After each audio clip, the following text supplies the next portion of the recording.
Со затоплувањето на времето лисестите зеленчуци стануваат се поприсутни на нашата трпеза. За оние кои внимаваат на исхраната, многу важен дел од менито е блитвата.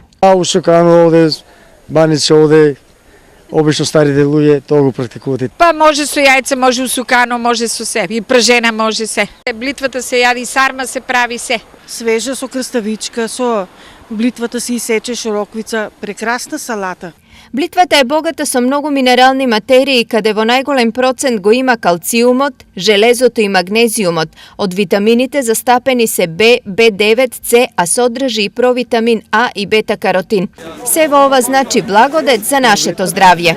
Блитвата е познат диуретик, ги отстранува проблемите со варењето на храната, ја подобрува работата на мозокот, ја штити слузокожата и поттикнува создавање на црвени крвни зрнца. Многумина блитвата ја одгледуваат сами, но оние кои таква можност немаат, не ја можат да ја најдат на градските пазари. Она е како замена на хрватски спањак, се вика, мислам таквото, и се користи тука кај нас во Штип и во Свето Николе. Мислам секаде се користи општо, не секаде.